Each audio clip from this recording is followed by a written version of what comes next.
This Sunday we are about to celebrate the Feast of Pentecost. And for most of us, we are very familiar with all the traditions and customs that are around this holiday.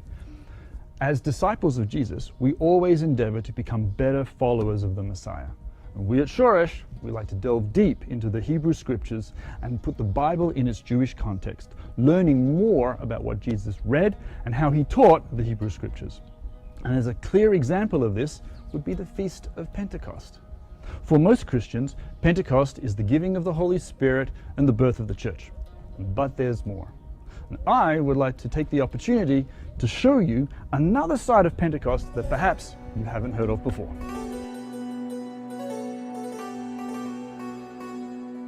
Pentecost, called Shavuot, the Feast of Weeks in Hebrew, first appears in the books of Exodus and Leviticus, occurring 50 days after the Passover, the Exodus from Egypt. Passover and Pentecost initially are agrarian-based holidays. That is, agrarianism are cultures that are centered around economically with the cultivation of the land. And so their worship often revolved around a harvest time. For Passover, that was barley, and for Pentecost, it's the wheat harvest in the land of Israel.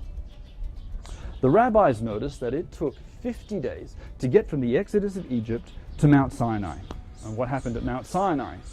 The first time that God actually appeared to his people. He spoke to them. What did he speak? He gave his Torah, his teaching and his instructions to the children of Israel. So theologically, we begin to have a switch. Theologically, Shavuot, Pentecost, becomes the festival of the giving of the Torah.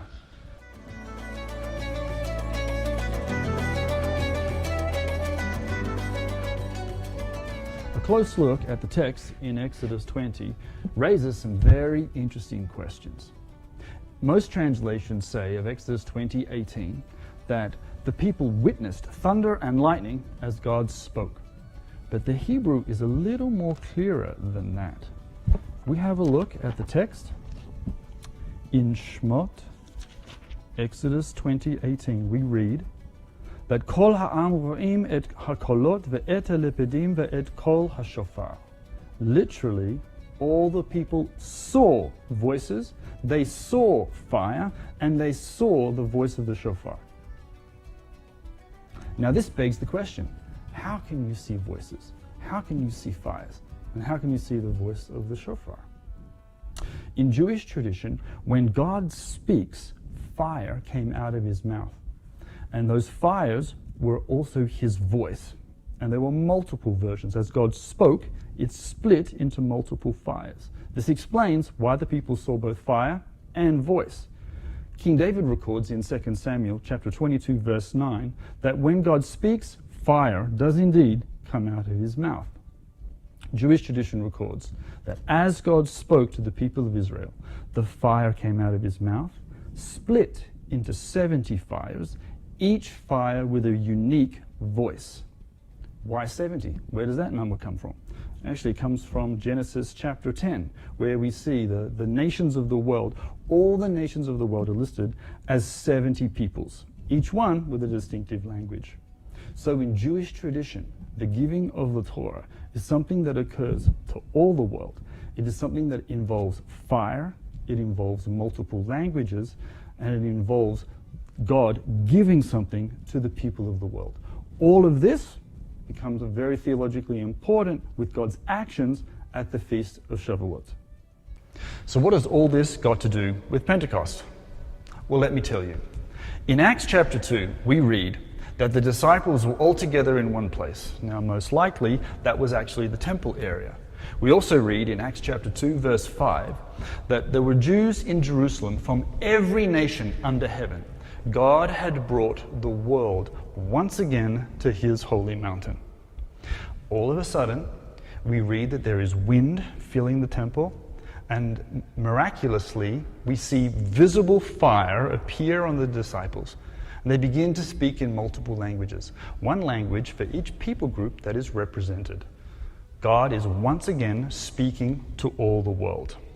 So what are all the connections between fire and voices, the giving of the Holy Spirit, and God speaking to the world? Passover and Pentecost, Shavuot, are festivals of redemption. God redeems his people from Egypt, and he brings them to Mount Sinai to reveal himself and become part of the people. He asks them to build a tabernacle so that he can live with them. This is very special. And how does he do it? He doesn't just speak. There's something visible. It's fire. It's not just a party trick or some sort of piece of magic.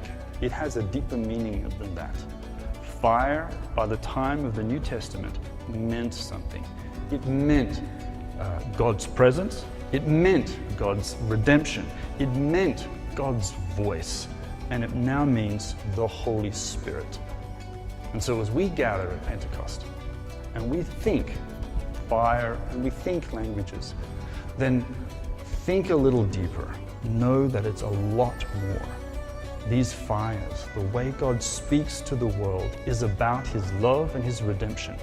For God so loved the world, says the Gospel of John.